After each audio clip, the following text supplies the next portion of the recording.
very pleasant sitting on this stripy rock in the middle of a boggy hillside, a very boggy hillside. It is literally just a bog all around us. We found this one rock and we both brought our chairs, so we thought we'd be last summer wine. I'm not quite sure which one Bella is. Compo maybe.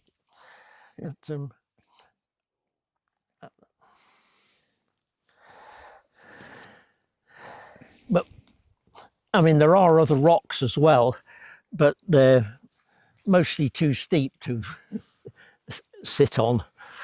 Yeah, this is a perfect. It's quite a steep hillside, but it's a pleasant view. We're looking down at Glen Affric, which is over that way, and the mountains above, though the cloud is down on the Munros over there. But on the Col, which we've just come over back that way, there was a bit of a cool breeze, but there's virtually nothing here, and it's a very pleasant lunch stop. And what we're going to do next is somewhere over there we should be able to pick up a path that will take us all the way down to the loch, and then we're going to find somewhere to camp, either as soon as we get down or along the path a little way to where there's a burn comes down. But we'll be somewhere down there tonight, ready to walk out through the woods along the side of the loch tomorrow. But for the moment, it's just nice to relax, have some water and a snack, and look at the views. There's no stags bellowing this side of the hill. No, it's very quiet this side, isn't it? Yeah, they're all in that valley. I've got to go and get my water. Bella knocked it over. Oh dear. You can. Oh, I didn't crack that time.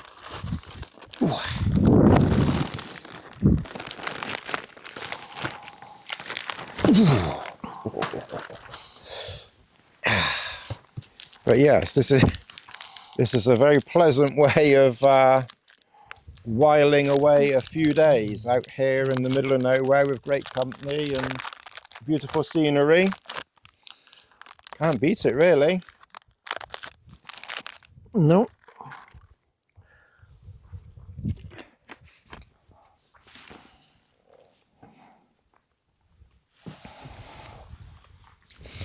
I'm going to get my other coat.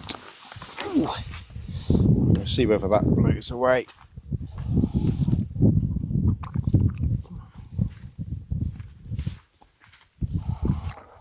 No, that's my lunch, Bella, not yours.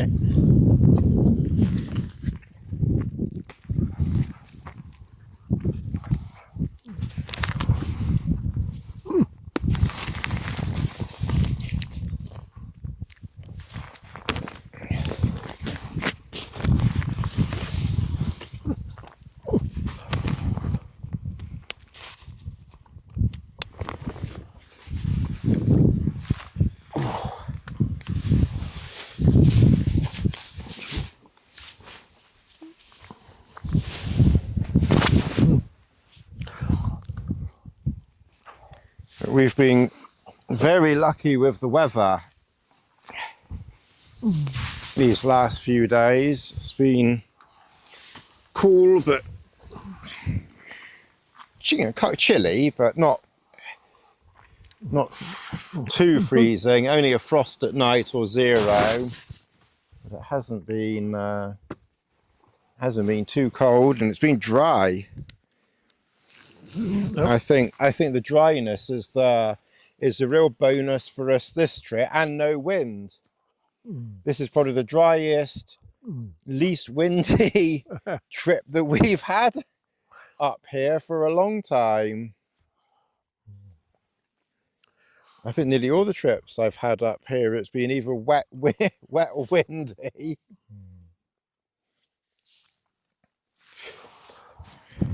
Well, that is the as you know, the problem with having to plan trips in advance. So you've got a fixed time, and they're planned before you can know what the weather's going to be like. Yes.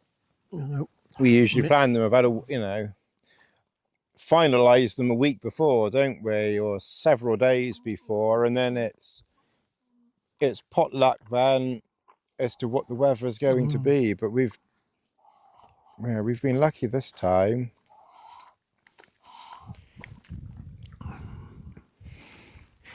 And as always, thank you. Bella, come on. She's really interested in this flapjack. It's amazing how popular I suddenly became. Yes.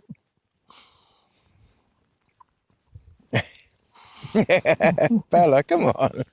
That's not Probably yours. wouldn't be good for you anyway. No, that sugar. Come on.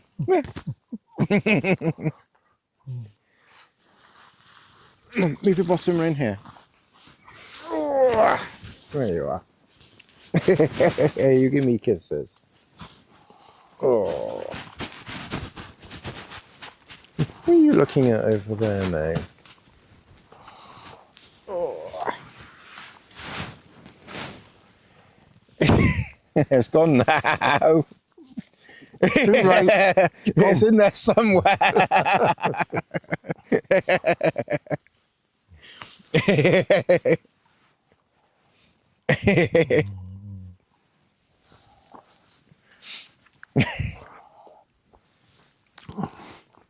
Oh, Bella. She's testing how strong that chair is when you lean back. No, the only wetness has been underfoot. Yeah, yes. I mean, we're both still wearing trail shoes. And they're soaked. And they're very wet with wet socks. But hasn't been, the only time when my feet were quite chilly was just coming up the other side. There was a couple of times where they got a bit cool, but generally when you're walking, it's I'm finding like about 5 degrees. Once it's much lower than that, it's cold. Probably the last trip this year, in fact, until probably next spring, that I'll do in trail shoes. Right. The last camping trip, anyway. Yes. That I'll be changing, to boots, and if there's enough snow or mud, gaiters as well.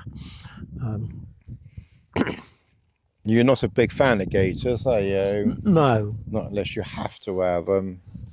If the snow or the mud is going to be deep enough to go over the top of the boots, then I'll wear gaiters. Yeah. But otherwise, no. I find them too hot.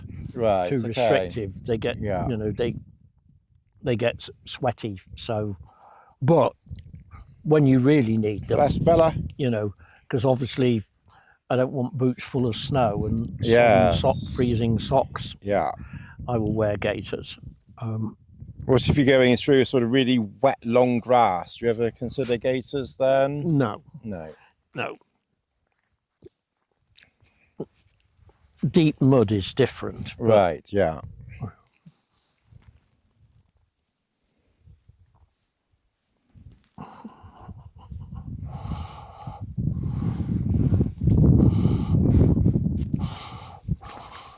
But as I think I was saying the other day, October is a sort of changeover month with gear, in that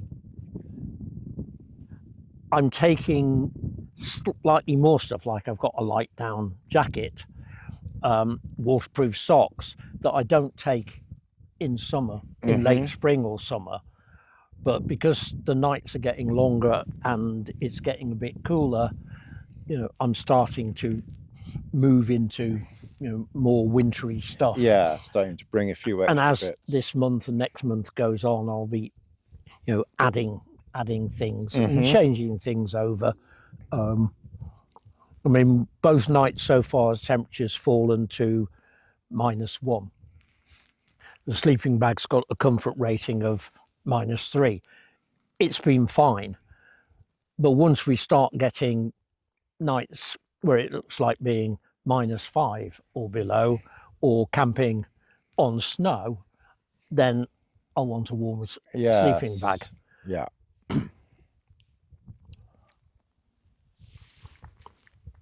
Do you have any favourites for bringing out in the winter? Well, the one I've liked most for winter, which just about does unless it's extreme cold, I think it's a -7 rating, is a Patagonia one that I've had for years. I can't remember the model. I don't think they do it anymore.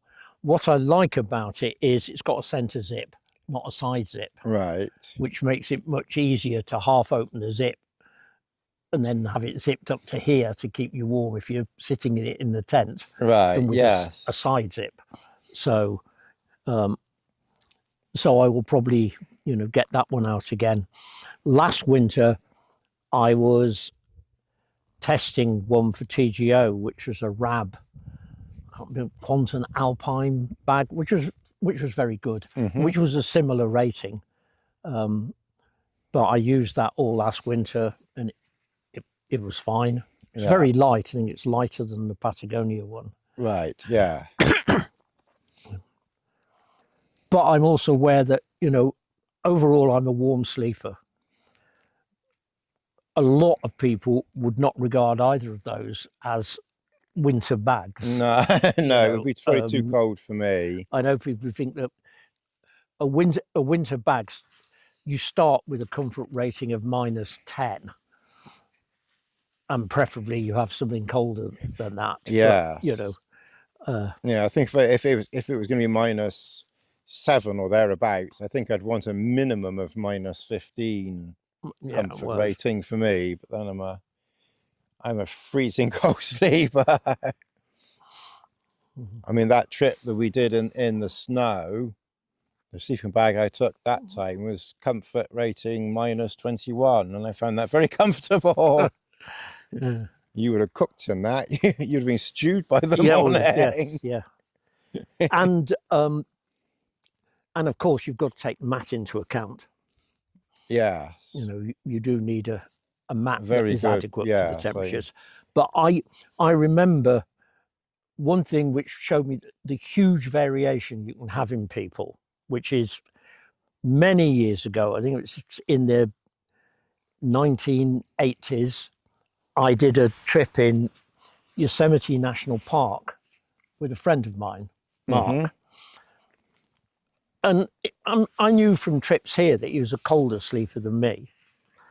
But he slept in something like a -10 rated bag inside a double skin tent. Right. With the inner and the outer doors done up. Right. I slept out under the stars in a +5 rated sleeping bag. Right. I didn't use a bivvy bag, just on a mat. Right. And we were both fine. Right. But in his setup, I really would. I mean, I'd have woken up overheated, soaked in sweat. And, I couldn't have slept like that. And Mark found the idea of this thing I called a sleeping bag, which to him didn't look like anything because it was so thin. He couldn't imagine that. But it did show you the huge, because both of us were comfortable. It worked for both of us. Yeah. But totally different. And that's where it's very difficult giving advice. You can give a broad range.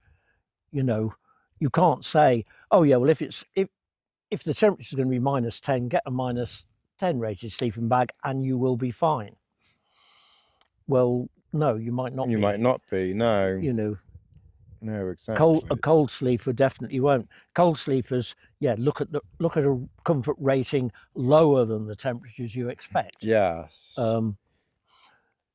And then you take into account things like mats, food, shelter, all these sort of things. Yes. But the keys are the sleeping bag and the mat. Yeah, I usually find for the winter I like to have at least a plus 10 degrees added on to the comfort rating for me, give or take a little bit. And like I said, I mean, when I went to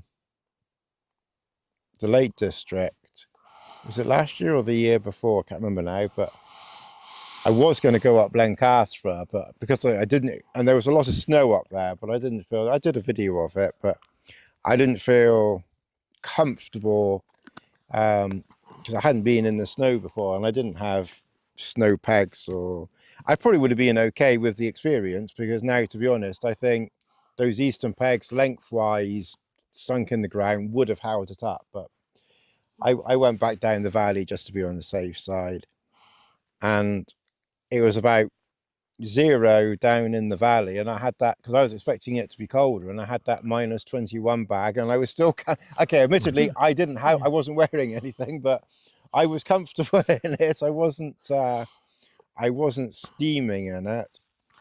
I mean, I usually reckon that I will be comfortable a couple of degrees below the comfort rating. Right. Hence, I feel that, this a -7 bag, I would think, well, I'll be all right. That will be okay down to -10. And if it's colder than that, then I'll wear clothes in it. But, a -21 bag, I want to know that it was going to be well below -10. Right, yeah. All the time. Yes.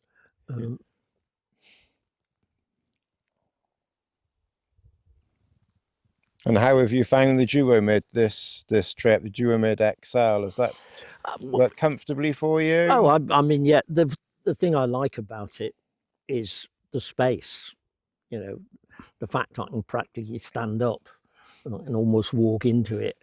Yeah. And, I mean, in terms of space inside, it's similar to the Trailstar, but you've got more in the way of headroom. More headroom, yes. And of course, you've got a zip door if you do need to close it. Yeah. And also that brings in, I mean, both of us have used shelters without inners. An inner does add a few degrees of warmth, but that's all. Yeah. I don't think it adds very much, because you haven't got. It's not as if you've got a heater in there or anything to. You're the heater. You're the heater yourself. You're producing the heat. Yes. Yeah.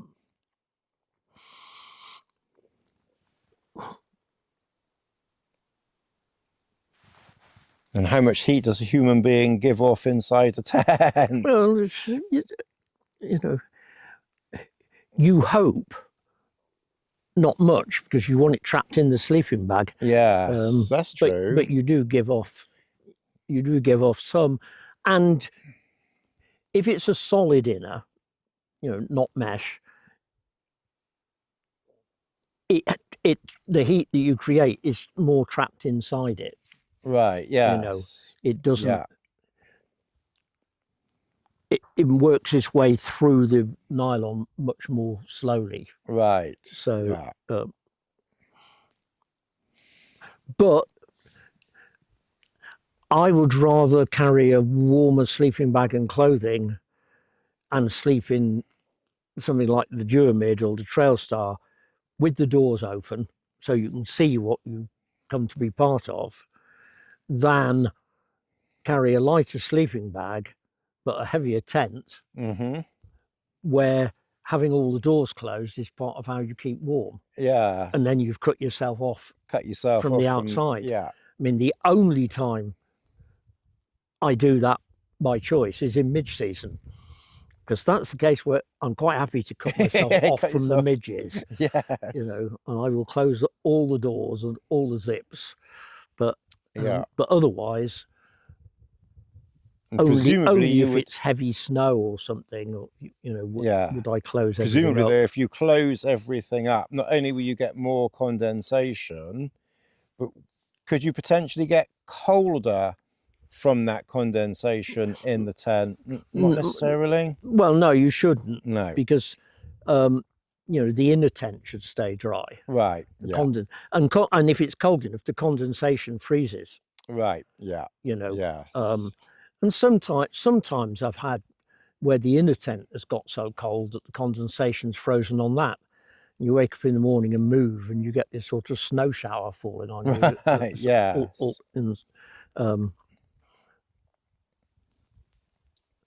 But no, it is definitely a little bit warmer, but you know, not a huge amount. Yeah. Yes, I think I'd rather have a lighter area shelter to help reduce condensation and a slightly warmer sleeping bag. And as you say, your sleeping bag should be trapping your warmth in the sleeping bag, not taking a lighter weight sleeping bag, hoping that some of the heat escapes to warm up the tent. Yes.